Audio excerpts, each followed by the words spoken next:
بسم الله الرحمن الرحيم وإذ ابتلى إبراهيم ربه بكلمات فأتمهن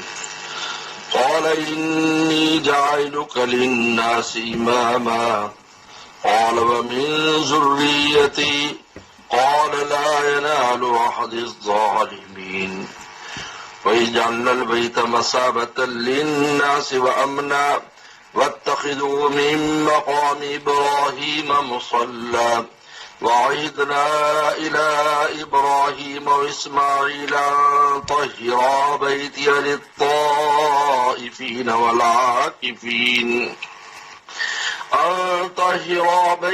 لِلطَّائِفِينَ وَالْعَاكِفِينَ وَالرُّكَّعِ السُّجُودِ اللہ مولانا العظیم۔ بنی اسرائیل کے واقعات بیان کرتے کرتے اب ابراہیم السلام کا تذکرہ شروع کیا ہے، کیونکہ ابراہیم صلی اللہ علیہ وسلم انبیاء صلی اللہ علیہ وسلم کے جد امجد ہیں، اور ہر فرقہ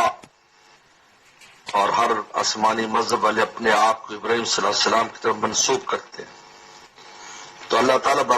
نے ابراہیم السلام کا تعارف کرایا کہ وہ کون تھے اور ان کی زندگی کیسے تھی، اور اللہ تعالیٰ کو راضی کرنے کے لیے انہوں نے کس طرح محنتیں کی ہیں، اور انہوں نے بتایا کہ تم اپنے آپ کو جو منسوب کرتے ہو تم بھی اپنی زندگیوں کا جائزہ لو،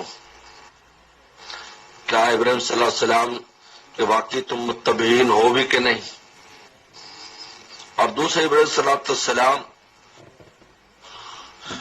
جو اصل کعبہ ہے، اول کعبہ بیت وضع للناس، سب سے پہلے جو گھر بنایا گیا اس کے معمار ہیں، ان کی تعمیر کرنے والے ہیں۔ تو ابراہیم صلی اللہ علیہ وسلم کا صاحب خانہ جو ہے اس کا ذکر شروع کیا ہے، اور یہ تمہید ہے آئندہ آنے والے ایک اہم مسئلے کی جو تحویل قبلہ ہے۔ تحویل قبلہ کی یہاں سے تمہید شروع ہو رہی ہے، اور یہ اللہ تعالیٰ بتا رہے کہ تحویل قبلہ میں ہماری کیا کیا مصلحتیں تھی، اور تم جو کہتے ہو کہ نسخ جو ہے یہ عیب ہے اور ناپسندیدہ چیز ہے، اللہ نے پہلے ما ننسخ من آیت او ننسیها نأتی بخیر منها ومثلها اس آیت کو ایک قانون کلی بیان کیا تھا، یہاں پر اس نسخ کی ایک بہت اعلیٰ ترین مثال پیش کرتے ہیں جو کہ تحویل قبلہ ہے۔ اس لیے یہاں سے خانہ کعبہ اور اس کی تعمیرات اور اس کے آداب اور ان چیزوں کو ذکر کرتے کرتے سیقول الصفحاء پر جا کر تحویل قبلہ پر بات شروع ہو جائے گی۔ تو فرماتے ہوئے ابتلا ابراہیم ربو بکلمات، جب آزمایا ابراہیم کو اس کے رب نے بکلمات چند باتوں کے ساتھ، آزمائش آئی ان پر، امتحان لیا اللہ نے، ابتلا امتحان لیا، فتمہن ان نے ان سب کو پورا کر دکھایا، امتحان میں پاس ہو گئے، اعلیٰ نمبروں پر پاس ہو گئے، فتمہن ان پر آزمائشیں آئی، ان پر امتحانات آئے، کلمات فتمہن ابراہیم علیہ السلام پر بہت چند کلمات سے، ان کلمات کی تفسیر میں بہت سی باتیں ہیں، یہ سبھی جمع ہو سکتی ہیں۔ ابراہیم صلی اللہ علیہ وسلم پر جو آزمائشیں ظاہری طور پر آئیں کہ اپنے گھر سے نکالے گئے، آگ میں ڈالے گئے، پھر وطن چھوڑا، جتنی بھی ان کی زندگی، اور پھر اپنے بیوی بچوں کو جو ہے وہ عرب کے لک و دک میدان میں لا کر چھوڑ دیا، خانہ کعبہ کے جوار میں، یہ سب امتحان تھے۔ ان سب میں آپ نے بڑی استقامت کا ثبوت دیا، اور اللہ تعالیٰ کے معاملے میں ذرا بھی آپ نے کوئی جھجک نہیں کی، اللہ تعالیٰ کا حکم ماننے میں آپ نے ذرا بھی کوئی تامل نہیں کیا۔ تو یہود و نصارہ کو بتایا جا رہا ہے کہ تم اپنے آپ کو منسوب کرتے ہو، تم پیغمبروں کی مانتے نہیں ہو، بے ادبیاں کرتے ہو، گستاخیاں کرتے ہو، تمہارے ابراہیم السلام سے کیا تعلق ہے؟ اور پھر کلمات میں وہ چیزیں بھی ہیں جو انسان کے اپنی ذات سے تعلق رکھتی ہیں، مسواک کرنا، خوشبو لگانا، نماز پڑھنا، زیر ناف بال، بغلوں کے بال، مونچھیں کٹانا، داڑھی بڑھانا، یہ ساری جن کو 10 چیزیں فطرت قرار دیا ہے، یہ بھی کلمات میں شامل ہے، ختنہ کرنا بھی اس کے اندر شامل ہے، بھی کلمات فتمہن، ان کو پورا کر دکھایا، تو ساری چیزیں جمع ہو سکتی ہیں اس میں۔ تو اللہ تعالیٰ نے فرمایا جب ابراہیم تو نے امتحان میں، ہمارے امتحان میں آپ نے کامیابی حاصل کر لی، تو اب ہم آپ کو انعام کیا دیں گے؟ قال انی جاعلک للناس اماما، ہم تجھے لوگوں کا امام بنا دیں گے۔ یعنی ابراہیم علیہ السلام کے بعد قیامت تک آنے والے جتنے بھی لوگ ہیں جو آسمانی مذہب والے، وہ اپنے آپ کو ابراہیم علیہ السلام کی طرف منسوب کریں گے۔ لہذا یہودی اپنے زمانے میں ابراہیم صلی اللہ علیہ وسلم کی تعلیمات پر عمل کرتے تھے، عیسیٰ السلام آ گئے تو عیسائی عمل کرتے تھے، مسلمان آ گئے، ان کے تو ابراہیم السلام سے چونکہ خاص تعلق ہے، ان کا نام بھی انہوں نے رکھا ہے، ابراہیم السلام کا نام لے کر چلتے۔ لیکن جتنے بھی لوگ ہیں دنیا میں وہ سب اپنے آپ کو ابراہیم صلی اللہ علیہ وسلم کی طرف منسوب کرتے ہیں، جاعلک للناس اماما۔ قال من ذریتی، ابراہیم السلام کو چونکہ پتا تھا کہ میں قیامت تک تو نہیں رہ سکتا، مجھے دنیا سے جانا ہے، کہا میری اولاد میں بھی آپ اس امامت کو چلائیں، میرے بعد بھی یہ سلسلہ رہے۔ یہاں امامت سے مراد کو دنیاوی ظاہری امامت مراد نہیں ہے، یعنی خلافت اور حکومتیں، یہ امامت سے مراد ہے دینی منصب مراد ہے، نبوت مراد ہے،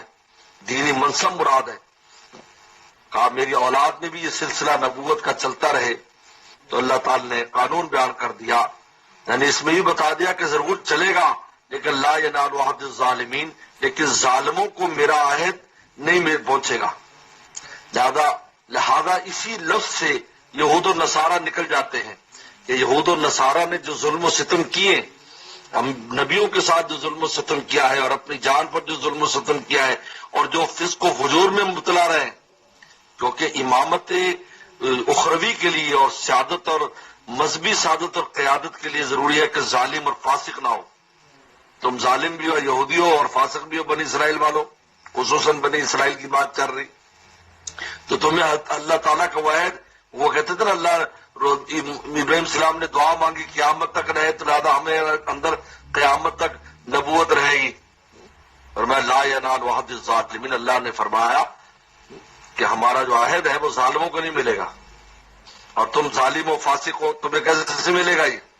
لہٰذا جو ظالم فاسق نہیں ان کو ملے گا، اب وہ حضرت اسماعیل صلی اللہ علیہ وسلم کی اولاد ہے۔ تو اللہ تعالی نے ذریت میں رکھا، یعنی پہلے حضرت اسحاق علیہ السلام کی اولاد میں چلتی رہی نبوت، اور پھر حضرت اسماعیل صلی اللہ علیہ وسلم کی اولاد میں آ گئی۔ اور یہ تورات انجیل میں بھی یہ بات موجود ہے کہ اسماعیل جو ہے، میں اسماعیل کی اولاد، اسماعیل کو بھی نوازوں گا، اس کی اولاد کو بھی نوازوں گا۔ وَإِذْ جَعَلْنَا الْبَيْتَ مَثَابَةً لِلنَّاسِ وَأَمْنًا، اب جہاں سے خانہ کعبہ کا ذکر ہی، پہلے تو جو ہے وہ خانہ کعبہ کے بنانے والے کا ذکر ہے، معمار کا ذکر کیا، بنانے والے کا ذکر کیا۔ اب یہاں سے خانہ کعبہ ذکر ہو رہا ہے، اور بتا رہا ہے کہ یہ قبلہ جو اصل قبلہ تھا اور جو پہلا قبلہ تھا، اسی کو اللہ تعالیٰ نے آخری زمانے میں اسی کو پھر قبلہ قرار دے دیا۔ بیچ میں بیت المقدس قبلہ رہا، لیکن آخر میں پھر جو اصل قبلہ تھا اس پوری انبیاء صلی اللہ علیہ وسلم کا بھی، اس کو پھر اللہ تعالیٰ نے جو ہے وہ دوبارہ سے اس کی تجدید کر دی، اور دوبارہ سے وہ قبلہ اس کو بنا قرار دے دیا۔ تو یہاں سے اور جب یہ قبلہ ہے تو اس کے بنانے والے ابراہیم صلی اللہ علیہ وسلم اسماعیل علیہ السلام ہے، لہذا اب اسماعیل علیہ السلام کی اولاد میں جو نبوت آئے گی وہی ہمیشہ رہنے والی نبوت ہے۔ وَجَعَلْنَا الْبَيْتَ مَثَابَةً لِلنَّاسِ، جب ہم نے بنایا بیت اللہ کو مسابہ جمع ہونے کی جگہ، مسابہ جمع ہونے کی جگہ، للناس لوگوں کے لیے، یعنی حج کے موقع پر، عمرے کے موقع پر لوگ وہاں جمع ہوتے، وامنا اور امن کی جگہ۔ مسابہ کا بعد دوسرا معنی ثواب بھی لکھا ہے۔ مسابہ جو ہے وہ اس معنی میں بھی ہے اجتماع کی جگہ، اور مسابہ ثواب کے معنی بھی ہے۔ ہم نے ثواب کا، لوگوں کے لیے ثواب کی جگہ بنایا، یعنی ایک نماز پڑھ کر لاکھ کا ثواب لیتے، اور خانہ کعبہ میں جب ادا کرتے جماعت سے تو 27 لاکھ کا ثواب ایک نماز پر ملتا ہے۔ اس قدر اجر ہے۔ امنا اور امن کی جگہ بنایا، من دخلہ کان آمنا۔ وَاتَّخِذُوا مِن مَقَامِ ابراہیم مُصَلَّى، اور بناؤ مقام ابراہیم کو نماز کی جگہ، کیونکہ وہ پتھر جس پتھر پر کھڑے ہو کر گھر کی تعمیر کی تھی، اور اس میں حضرت ابراہیم علیہ السلام کے پاؤں کے نشانات گڑا پڑ گیا تھا ان کی وجہ سے، کیونکہ پیغمبر میں نور ہوتا ہے اور نور زیادہ ہو تو اس میں حدت پیدا ہو جاتی ہے، پتھر پگھل جاتے تھے۔ تو آج بھی وہ ہے، پہلے خانہ کعبہ سے جڑا تھا، بعد میں سیلاب آیا تو سیلاب کی وجہ سے پھر عمر رضی اللہ تعالیٰ نے تھوڑا فاصلے پر، تو انہوں نے جو رکھا تھا آج وہیں پر ہی، تو اس کو جو 2 رکعت پڑھی جاتی ہیں، وہ 2 رکعت اس کو سامنے رکھ کر بیچ میں لے کر پڑھی جاتی ہیں۔ اور یہ آیت مبارکہ حضرت عمر رضی اللہ کے موافقات میں سے، موافقات عمر میں سے۔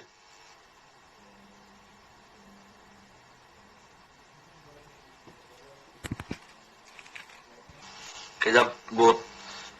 حضرت نبی کریم صلی اللہ علیہ وسلم کے ساتھ عمرے میں، تو کہا کہ اگر یہاں ہم 2 رکعت نماز پڑھ لیں اس کی برکت حاصل ہو۔ یہ کیوں کو پڑھا جاتا ہے؟ برکت کے لیے پڑھا جاتا ہے، ورنہ قبلہ تو خانہ کعبہ، لیکن برکت لینے کے لیے پڑھا جاتا ہے۔ یہ مقام ابراہیم کے پاس تو قرآن کی آیت نازل، وَاتَّخِذُوا مِن مَقَامِ ابراہیم مُصَلَّى، یہ موافقات عمر جو 20 آیات مبارکہ نازل ہوئے حضرت عمر کے مشورے کے مطابق، وہ یہ ہے مقام ابراہیم مصلی۔ وَعَهِدْنَا إِلَىٰ إِبْرَاهِيمَ وَإِسْمَاعِيلَ، اور ہم نے حکم دیا، یہ عہدنا حکم کے امرنا کے معنی میں، لیکن وہ حکم عہد کے معنی میں، گویا کہ ان سے ایک عہد لیا، ہم نے معاہدہ لیا، عہد لیا، اصل امرنا ہے، ہم نے حکم دیا، عہدنا ہم نے حکم دیا ابراہیم السلام کو، اسماعیل السلام کو، ان طہر بیتی للطائفین، کہ پاک رکھو میرے گھر کو طواف کرنے والوں کے لیے۔ یہ آداب بتا رہے ہیں، اس گھر کے آداب اور اس میں ہونے والے کاموں پر اشارہ ہے۔ یہاں آپ نے اس کو پاک کرنا، طاہرہ بیتیہ، میرے گھر کو، بس یہ مولانا رومی فرماتے بیتیہ جو یا لگا دی نا، بس اس نے پورے عالم کو کھینچ دیا۔ میرا گھر، جب میرا گھر کہا بس پوری دنیا فدا ہو گئی، اللہ کا گھر بس فدا ہو گئی۔ تو جس حال میں ہو ہر ایک کی تمنا میں چلا جاؤں اللہ کے گھر، بس بیتیہ میرا گھر۔ تو لہٰذا جب سے یہ بنا ہے، ابراہیم صلی اللہ نے بنایا، اس وقت سے پورا عالم آ رہا ہے، جا رہا ہے، آ رہا ہے، جا رہا ہے۔ تمام علیہ السلام نے وہاں حاضری دی ہے، طواف کیا ہے۔ میری قسمت کہاں یہ طواف حرم، یہ زمین پر لگے تھے نبی کے قدم۔ یہ میں جاگتا ہوں یا رب کے خواب دیکھتا ہوں، کہا یہ میری قسمت طواف تیرے گھر کا، میں جاگتا ہوں یا رب یہ خواب دیکھتا ہوں۔ میرے حضرت کا شعر ہے، اسی موقع پر ہوا تھا، طواف فرما رہے تھے۔ ہم طاہرہ بیتیہ، تو فرماتے تھے بیتیہ یا لگائی تو کہاں قیمت پہنچ گئی گھر کی۔ مولانا رومی فرماتے ہیں تو جن کو اللہ تعالی نے عبادی کہا ہے کہ میرے بندے، تو ان کی قیمت بھی کیا ہے، اور اس 60-70 مقام پر کہا ہے بیتی عبادی، یا عبادی ہے میرے بندو، یا لگا دی تشریف، اب تشریف کے لیے، شرف کے لیے یا لگا دی، للطائفین طواف کرنے والوں کے لیے۔ طواف کہتے 7 چکروں کا نام طواف، چکر 7 پورے ہوں گے تو طواف ہوتے طائفین۔ والعاکفین، اعتکاف کریں، یہ پہلا کام، یعنی خانہ کعبہ میں جو منفرد چیز ہے وہ طواف ہے،